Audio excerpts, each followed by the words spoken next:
Recording. Oh, okay. Recording in progress. Bueno, buenas tardes chicos, ¿cómo les va?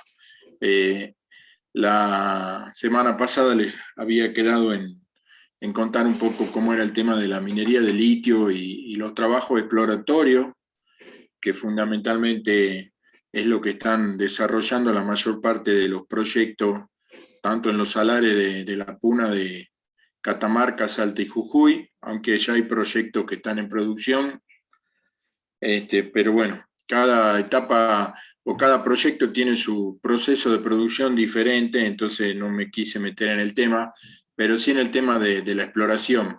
¿Mm? Así que vamos a hablar de los métodos de exploración más comunes en lo que tiene que ver con la minería de litio. ¿Mm? Bueno, un método que es básicamente de gabinete tiene que ver con la prospección. Acuérdense cuando Marcia habló de minería y de los estudios de minería, había 3 etapas de minería, la prospección, la exploración y la explotación.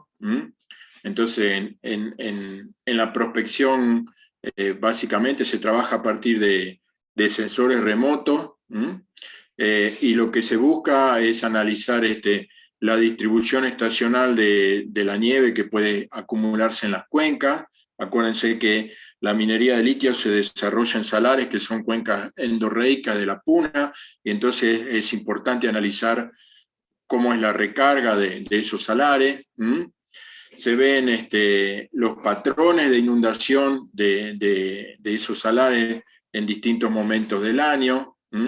Se busca también ver cuál es la interfaz que hay entre la sal y el agua, cómo son las características y las estructuras geológicas que están presentes, y ver cuáles son las diferentes entradas o aportes de agua que hay en el salar. La idea final es poder tener un mapa topográfico que permita ubicar distintos puntos donde se va a muestrear o se va a realizar los sondeos exploratorios, o diferentes técnicas de geofísica y la perforación de pozos, como vamos a ver dentro de un ratito. El paso siguiente es pasar a lo que son estudios geoquímicos de superficie. Y estos estudios generalmente no son invasivos, porque, como bien lo dice el título, se trabaja en superficie. La forma o los métodos más comunes son estos que vamos a ver ahora, que es la tomografía de resistividad eléctrica. Básicamente lo que se hace es colocar una red de electrodos en el suelo, todos conectados, y esa red de electrodos permite medir diferencias de voltaje, diferencias de potencial a medida que la corriente circula por el suelo.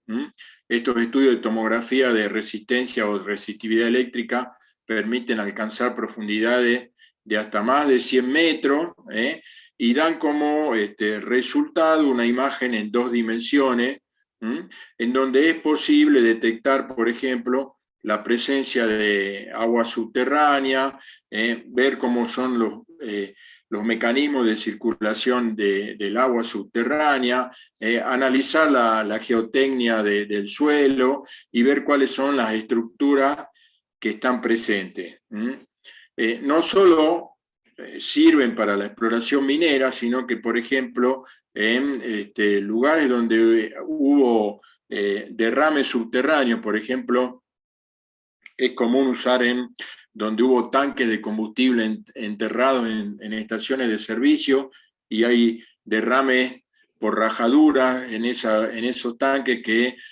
a lo largo del tiempo no se detectaron, y por ejemplo generaron una pluma de contaminación subterránea. Con estos mecanismos de tomografía uno puede llegar a mapear el volumen de suelo que está contaminado.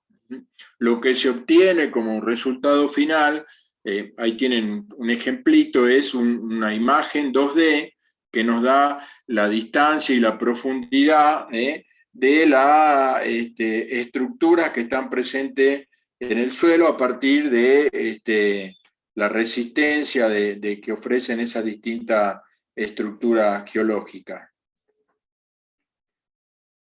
Bueno, aquí les puse un ejemplito, esto es en el Salar de Arizaro, la parte norte del Salar de Arizaro, Tolar Grande está por aquí abajito, y estas son líneas, lo que está en rojo, son 9 líneas de tomografía eléctrica que se realizaron en un proyecto exploratorio en esa zona.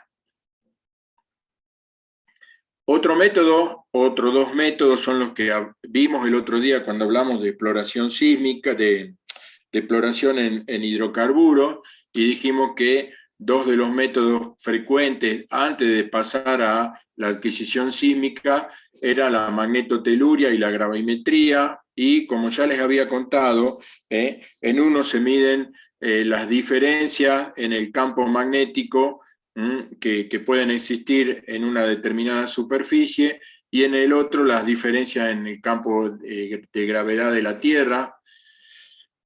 Y ahí tienen ustedes un ejemplito en la figura de cómo si hay algún cuerpo mineralizado, eso genera una deformación, un campo magnético inducido, y eso es registrado por el magnetómetro. Hay una deformación del campo magnético de la Tierra. Esta técnica permite encontrar o buscar de manera directa tanto minerales magnéticos, o sea, si tengo, por ejemplo, un núcleo con hierro, o minerales que no son magnéticos, pero están asociados con otros minerales que sí lo son, y que por lo tanto van a originar un efecto mensurable magnético en el campo terrestre. Además, este método magnético también se utiliza para buscar agua subterránea, como son, por ejemplo, las salmueras que están ubicadas en la profundidad del salar. Y el otro método, que era la gravimetría, también, como les decía, lo que mide son diferenciales en el campo de gravedad de la Tierra. La idea es que también, si hay un cambio en el subsuelo debido a la presencia de un sector mineralizado, ese diferencial de gravedad, por tener algo de mayor peso y por lo tanto mayor capacidad de atracción gravitatoria, me va a deformar el campo magnético y voy a poder tener un registro de esa deformación. Volviendo al mismo proyecto, en esta imagen de la izquierda, ustedes ven, tienen puntos de sondeo de magnetoteluria, y ven cada uno de estos puntitos rojos, son lugares donde en el área del proyecto se realizó una medición de las deformaciones del campo magnético. En el mapa de la derecha es la misma imagen, o la misma área, solo que con una escala más chica, y también tenemos estaciones de registro de el campo de gravedad. Fíjense, aquí hay una línea adicional, que es esta que está acá, por fuera del área de medición. Otro método exploratorio de superficie, aunque aquí ya requiriendo una acción más invasiva porque hay que perforar, es la perforación de pozos somerios para estudios geoquímicos, fundamentalmente de las salmueras que están presentes en los salares. Estos pozos someros son pozos de escasa profundidad, entre 20 y 25 metros, son pozos que se perforan rápidamente con un equipo portátil, y lo que permiten es muestrear la salmuera y la composición química de la salmuera que están presentes en estos salares. Otra vez, el mismo proyecto, y cada uno de los puntitos rojos es uno de los puntos donde se perforó un pozo de este tipo, un pozo somero para estudio de la salmuera. Una vez que se perforaron los pozos, los mismos generalmente quedan entubados y se transforman en piezómetros, de modo tal que a lo largo del tiempo en el monitoreo las empresas puedan tener una idea de cómo fluctúa el nivel freático o el acuífero libre en el salar. Entonces uno puede ir y medir, por ejemplo, lo único que hay que hacer es un hilo con una bollita, meterlo en el piezómetro y mide la profundidad en la que se encuentra el acuífero libre. Para los chicos de biología, el acuífero libre sería la napa freática, es el lugar donde la presión del agua subterránea igual a la presión atmosférica y es la que asciende y desciende en función de la época del año a lo largo del tiempo. El paso siguiente es la perforación de pozos exploratorios, o sea, estos pozos ya son pozos más profundos. Y fundamentalmente vamos a ver que hay dos tipos de pozos. Unos pozos que se llaman pozo diamantina, generalmente van a ver que la sigla que se les coloca a esos pozos es DDH, por ejemplo, DDH 21, DDH 32. En estos pozos diamantina, lo que se hace es, a medida que se perfora, el trépano presenta un hueco en su interior que va permitiendo obtener una muestra de las formaciones geológicas que va atravesando, de modo tal que se obtiene en la superficie un cilindro con toda la formación que se fue atravesando en correcto orden de profundidad a medida que se iba excavando.